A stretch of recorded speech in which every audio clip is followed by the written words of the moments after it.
What's happening, everybody? Huge college football Saturday. Reacting about it here on the Off the Mic Sports Network. A lot of stuff happened. This is one of the most newsworthy and meaty college football Saturdays that I can remember, and I've been covering college sports for going on 7 years now. But a lot of shit happened on Saturday. Week 5 already, and we're barely at the end of September. And so much shit has happened. One of the early marquee games was USC going to Champaign to take on Illinois, an Illinois team that lost 63-10 to Indiana. By the way, Indiana won 20-15, had to get out of Iowa somehow, some way with a win.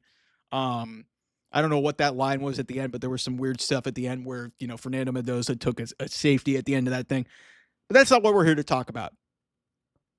Illinois wins 34-32 at the gun. USC got gifted 2 goal line fumbles where they recovered. They were able to convert both of them into points. But Mekhi Lemon was great in this game. They take a 32-31 lead right after the 2-minute timeout.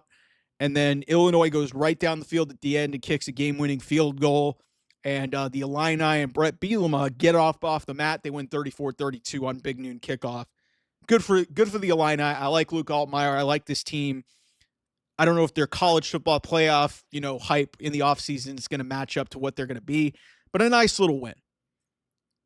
But big picture, and I've hinted at this before on this channel last year, we are now at the same point that we were virtually in every season, except really the first one with Lincoln Riley in the Pac-12 with Caleb Williams when he won the Heisman. They ultimately missed the playoff because they lost to Utah at the end of the season. But the last few seasons have been really disappointing. And I understand that this is only their first loss of the season, losing to Illinois. But Lincoln Riley, since he got to USC, and specifically in the Big Ten, does not win on the road. Some people, and the other reason why this is glaring, Lincoln Riley earlier in the week was complaining somewhat about, hey, we had to play an 8 p.m. start time and now we have to play a 9 a.m. body clock, a week later. Okay. First of all, and I understand that there were some injuries with this team. Lincoln Riley was brought in a few years ago with a lot of hoopla, a lot of hype. They poached him away from Oklahoma. And, he didn't, some people will theorize, hey, he didn't want to be in the SEC. And then ultimately, hey, right after he gets to USC, they go into the Big Ten. They announce that they're going to go into the Big Ten in 2 years. The only road games that Lincoln Riley has won in the Big Ten in his now we're basically in his second season in the Big Ten. At UCLA, a terrible UCLA team. And they were at Purdue in a rain delay, and Purdue's they're better under Barry Odom, but Purdue's not a good football team. Purdue's a bottom of the Big Ten team. Illinois lost by 50 points to Indiana, and I understand that maybe that was kind of a preseason prop up thing, but USC was favored in this game. USC had one of the top offenses in the country. They managed to put up 32 points. But it's just coaching decision-making. Like, why, with 3 timeouts with Illinois, why are you going for the end zone so quickly? I understand you needed to score, but they scored too quickly. Lincoln Riley at Oklahoma was really good against AP top 25 teams. 15-6, thanks to RJ Young for this stat. He was 2-0. Oklahoma, 2025 Oklahoma, the school that he left, 2-0 against AP top 25 opponents. USC in 2025 winless against AP top 25 opponents because they've only played 1. Okay, so that's not really fair.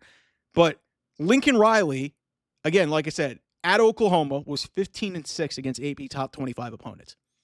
At USC, he is 4-11. 4-11. And, you could say some of this really, in the perception of this, really isn't his fault because, hey, he couldn't have foreseen that USC, a West Coast team, was going to join the Big Ten with Ohio State, Penn State, also their West Coast rival, Oregon. You couldn't have foreseen that happening. But at the same time, They didn't win a Pac-12 championship. They lost to Utah in the one Pac-12 title game that they made. He had Caleb Williams for 2 years. The second year, they were a 500 football team. And they lost some really, in some really questionable ways. His defense has been really bad. And situationally, they've made some really head-scratching decisions. Like I said, 2-minute timeout. You're basically in the red zone. Why aren't you running the ball and trying to run clock and force Illinois to use some of its timeouts and then try to score? Like, it's fair to wonder, and I've been saying this for close to 2 years. It's fair to wonder if we're at the ceiling and we're almost near a divorce or an expiration date with Lincoln Riley at USC. Because with all of the hype and all of the hoopla surrounding this guy coming to Los Angeles, with all of the hype surrounding him, let me give you guys another number. The guy who preceded him, Clay Helton, a universally panned head coach at USC. Through 45 games, Clay Helton was 31-14. Through all of the shit that he had to face, people calling him Gomer, people calling him a hack, thinking he's a terrible coach. You guys want to know what Lincoln Riley's record is through 45 games? 30-15. A game worse. The guy that, played in, Final Fours and college football playoffs, and, they never played for a national championship. Guy who had multiple Heisman Trophy winners. Yet at USC in Los Angeles, this guy can't figure out ways to beat Maryland and can't figure out ways to beat Illinois. Illinois is a better team than Maryland. You can't beat Minnesota. They've won 2 Big Ten road games since they got to the Big Ten. One of them was against UCLA, which, let's call it what it is. That's a Pac-12 game. They also lost to Washington, at Washington. So you basically have effectively split those. You basically were gifted 2 red zone fumbles and still couldn't win on the road. It's fair to wonder if this is nearing the end, because I don't know what else you could ask for if you're USC. This guy has got every resource that he could possibly ask for and still cannot win these type of games. He won them at Oklahoma. Why can't he win them at USC? Maybe this guy, was on to something when he left Oklahoma because he knew they were going to the SEC. He wanted to go to the Pac-12 because, hey, Big 12 is where he dominated. But now here we are. Like, he couldn't even be successful in the Pac-12. So, I don't know. Let me know what you guys think in terms of regarding USC, because, listen, I'm starting to think that this is nearing an expiration date. We're heading towards a divorce. Because I just don't think, if you're USC, that you're heading towards anything more than that I don't know if you're heading towards anything more than, you're not winning the Big Ten. You can make a playoff, but if you can't beat Illinois, a team that lost by 50 points the week prior, if you can't do that, how the hell are you going to win this conference? How the hell are you going to make a playoff? This guy can barely win on the road. I don't know if he's the right guy for the USC job moving forward.